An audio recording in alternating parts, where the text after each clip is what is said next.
Estamos completamente en vivo con quiénes son nuestros invitados, Rincón. Nada más y nada menos que Def Havana. How are you guys? Good, thank you. Estamos good, con Matthew, How are you? Matthew and James. Where are you guys? Essex, in England. Oh, Essex. East of England. Where are you, Matthew? I'm in Brighton on the south coast of England. Much nicer. Much nicer.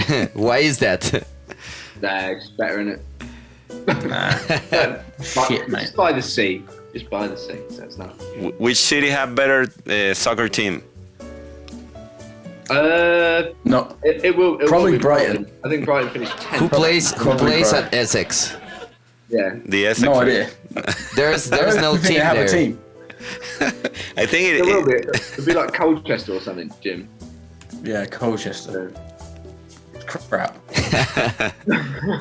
So guys, it's so nice to have you here on La Bestia Radio for Mexican audience and Latin American audience. And you guys are releasing a new single and a new record. So the song's called On the Wire. And so you mentioned, guys, that you felt you had your greatest song like right after you wrote On the Wire. So I wanted to ask you, what is a big song for you, and what made you realize you had that big song? Like, what? How do you think? Like, oh man, this is a great song. How do you know it? I kind of like the chorus melody. Kind of wrote itself, and the words came to that melody super easy. And then as soon as we thought of it once, it was there, basically, and it just kept going round and round. And like to the point where I feel like it's got something about it where if you listen to it too many times, it will drive you absolutely mental. But Yeah.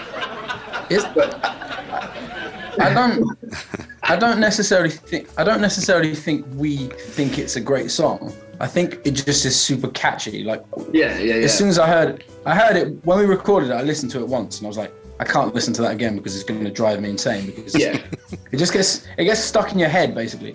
Yeah, so I don't necessarily think we think it's a great song. We just think it might appeal to people. You know, people might like it because it's catchy. And how was the writing process of it? You guys made it together, make it at the distance? Yeah, no, yeah. We were. That was one of the first ones I think we wrote together, wasn't it, James? Yeah. Because James had an idea, like musically, with a few melody ideas, and we got together and then just recorded that really quickly, and then the next day put words to it, and it all happened really, really fast, and was just like supernatural, really. So it happened that the better songs they come fast, right? If you think too much, maybe it's 100%. Not that good song. Yeah, I think a lot of the time it just falls into place. Yeah. Because I think when you start to overthink things, it just makes it. A lot of the time, the first thing you think of is normally the right thing to go with. So like all the catchiest songs that I've ever written are the ones that I wrote really quickly. I agree. We are musicians, fail it, but we sometimes write shitty songs. That's nothing wrong with that. But we have the same feeling, you know. But sometimes songs just like write themselves, right? You were saying that, Matthew. Yeah, like the lyrics were written themselves, and you had that feeling with this song. Yeah, 100%. So you guys have like a good brother-to-brother relationship. Yeah, it's good now, I think. Yeah. Now, did you guys fight too much when you were kids? Not really. Not a lot. I probably when I was like 3. But not really. Nah. Yeah. Please don't do the same as the Gallaghers. What get loads of money? Be incredibly famous, earn loads of money, and then have I wish we could do the same. Yeah, come on. No, come on, but like fighting all the time. Yeah, that's true. Effort. That's true. I think we're too lazy for that. It takes energy to fight. Yeah, it takes energy to be angry all the time. Yeah. Can't be bothered. Yeah, or maybe you just have to be northern, actually. But maybe it just takes being from Manchester. And then you can Yeah, but I mentioned this because there's not a lot of people that makes, like making music with your brother. Like when I think of that, and I think of my brother, he's way older than I am, and it's like, well, it was enough living together, Yeah. I had enough of him. It's like if I have to sit down with him and write songs, I probably would write shit, I get it. Yeah, I don't know. It just, it works well, I think. Great, man. And also, I wanted to ask about the pandemic. So the band has been together for a long time already, and I've read that. Obviously the pandemic made you stop, but was the decision made before the pandemic? Like, did you guys felt like you had to stop like after 10 years, or was like the pandemic that made you stop? No, we decided to stop before the pandemic because we didn't enjoy playing music or touring. We didn't enjoy anything anymore. We didn't even like each other. Why not? The last 2 years were really rough. I don't know. Is there anything in particular that got you tired? Just each other, I think. Each other. We just got sick of each other. Yeah. And we just kept playing like shit gigs and like just getting paid no money. It was just it's really hard. We discussed that before, it's like it's really hard to tour. It's difficult. It's really expensive to tour. Mm-hmm. Yeah. It's really expensive to tour. It was a period of time I feel like we didn't believe in anything we were doing, and that's what carries you through the like shitty shows and the bits that are difficult. But like because we didn't have that, we were just like got really angry with each other and just didn't get on well. Yeah, it speaks well of you guys because I mean the honestly in the music is always like the main thing, in a human life, because we're living so faithfully in this era of of internet that everything seems like very disposable on these times. Like even music, Definitely. like definitely music. Very much so music. Music is like like people just listen to songs once and then most of the people never listen to a song ever again, Yeah, most people, I'll let you into a secret here, are idiots. So that's basically the thing. Well, in England, yes. I don't know about Mexico, but the same. Well, you don't want to know how it is in Mexico. I wish we were in England. I wish. You don't. No, you don't. No one. No, you don't. England sucks. Embarrassing. It's mental. Do you guys have any plans of visiting Mexico City? Playing Hopefully, here as soon as I can. Okay, so whenever that happens, I will take you to some gigs, and you will regret what you're saying. No. No, I think it's everywhere. Fun. I think we want that you guys have, and you guys want what we have. Like we always want what we can't have. That's interesting. But yeah, guys, and what about the new record? When is it released? It's called "The Present Is a Foreign Land," right? Is this the third single? It comes out on 15th July. Yeah, July 15, right? July 15, and how was this? In this record, what was different than before? And well, there was a hiatus in between, and there was the pandemic, but. Speaking about like production and stuff, what you guys felt it was different this time? Because you've been playing music for a long time. Yeah. Well, this time was just two of us because it's now only two of us left in the actual band. Okay. When we play live, we have more people. Like we play with 5 people live. Yeah. But in terms of the not just actual, DJs. no. In terms of the actual band, it's just us. But the recording process was just easier because we didn't have anyone to argue with us. We just kind of we didn't really have any pressure from record labels or anything either. So we we had as much time as we wanted to do whatever we wanted. So it was just the main thing was it was just super easy and super fun. Yeah. So is this your first record outside of a record label? No, we have a record label. We but have a really great independent label here in the UK. I don't know who, like really called So Recordings. I don't know who licenses us overseas actually. Me neither. But yeah, someone. But when we went into the studio, our record label didn't know that we were releasing a record, so we just kind of got on with it and then gave them the record at the end. So they didn't know, but they're super nice as well. They wouldn't have made us write like. Nice, and you were with Mike Horner, right? Yeah, we were. Yeah, exactly. And he was great. He's a really great producer and a really great bloke, as well. And he's got loads of old synthesizers and things like that. So you hire him because you're looking for a sound and you know how it works. Well, we basically our manager put us in touch with him because he thought we'd make a good fit. Yeah, he's friends with our manager as well. Yeah, he basically match made us. He worked on some Placebo stuff in the past, and our manager manages Placebo also, so I think that's how he met him. Yeah. But yeah, it was pretty cool. And it was different work with him. I mean, more synthesizer, more. I mean, what kind of I don't know, of thing are you looking for on this album? You know, like what kind of sound? I don't know really. What we were looking for. It just it ended up being quite a bit expansive sound, don't you think? Yeah, it's it has a lot of different sounds on the record.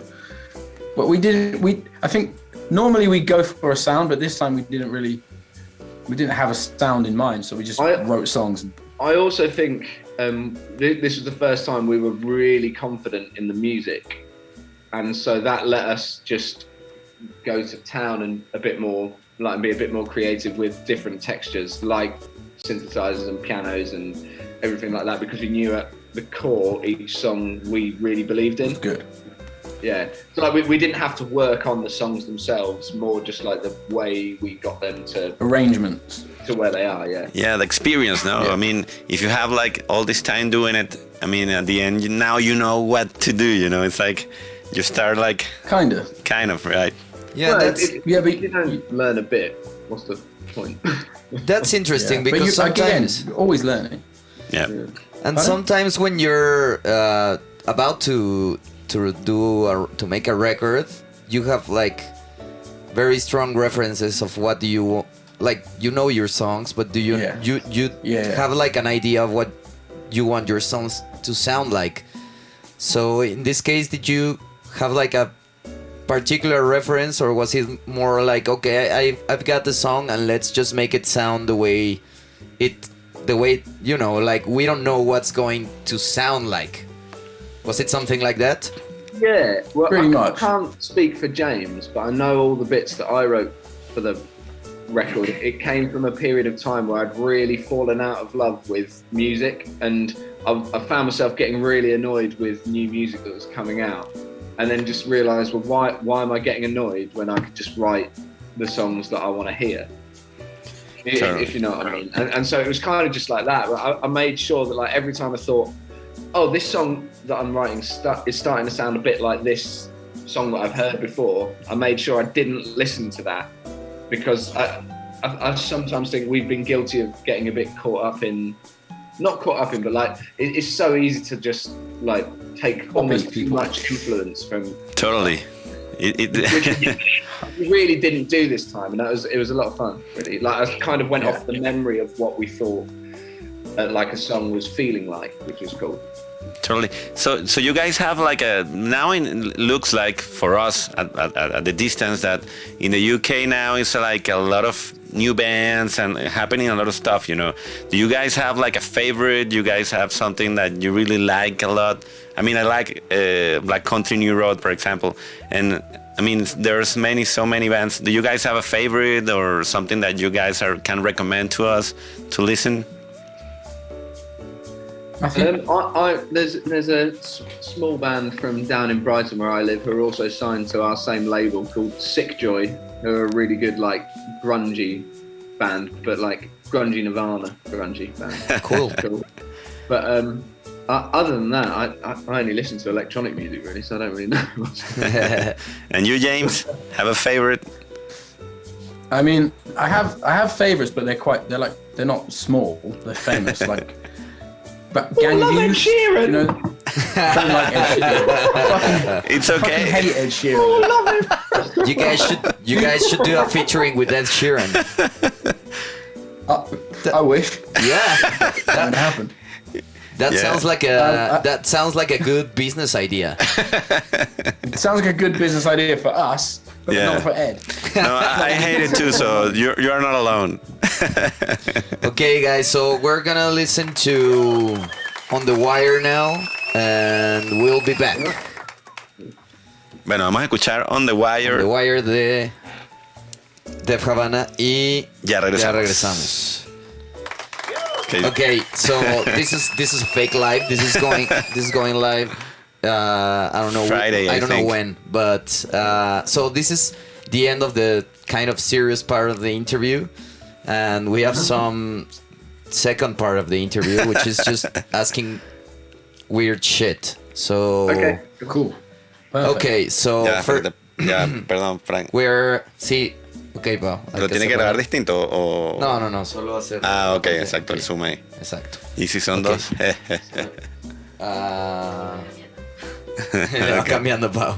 Okay, Okay, guys. So first, can you guys send a greeting for La Bestia Radio, saying like, "Hey, this is James and Matthew, and we're Def Havana, and you're listening to our new album, the name of the album, on La Bestia Radio." Can you guys do that? Yep. What's up? This is James, And this is Matthew from Def Havana. and you're listening to our new album, "The Present Is a Foreign Land," on La Bestia Radio. Great. Second one is, "Hey, this is the same thing, but then saying, why the fuck you're not listening to La Bestia Radio?" "Hey, this is James and this is Matthew and we're Def Havana, and why the fuck you're not listening to La Bestia Radio?" Yeah. Hey, this is James, And this is Matthew, and we are Def Havana. and why the fuck are you not listening to La What the Bestia fuck? Radio? Great, man. That sounded aggressive, and Yeah. that's the point. Okay, and now 5 stupid questions for you guys. First one is, what's on your Spotify? Fuck you know. One second. 1 second. Justin Bieber. Justin Bieber, Paolo Nutini, Black Bear, and Faith No More. Wow. Yeah. Tourist, Placebo, and Gang of Youths, essentially. Cool. Great. Second one is, what's best? Win a Grammy or free tacos for life? Free tacos for life, obviously. Free tacos for life. Yeah. That is not even a question. Obviously, free tacos for life. Fucking Grammy. Yeah. Great. Third one, what's worst? Regular cups or undercover cups? Undercover, I think. Oh. Because I feel like you'd have You a could- better time with an undercover cop when you don't know that they're a cop. yeah, but then he would arrest you. Yeah, but So you No. make friends with him, fall in love with him, become good friends, and then he fucking arrest you for doing cocaine with him. yeah. Or not. You might be So- up for it. You never know. You never Or know. he might be up for it. Yeah, I don't know. Undercover. yeah. Great. Okay. Number 4 is underrated or overrated? Machine Gun Kelly. Overrated. Yeah. Okay. And last one. This is a common knowledge question. Name one Mexican band. Molotov. Is that a band? Yeah, it is.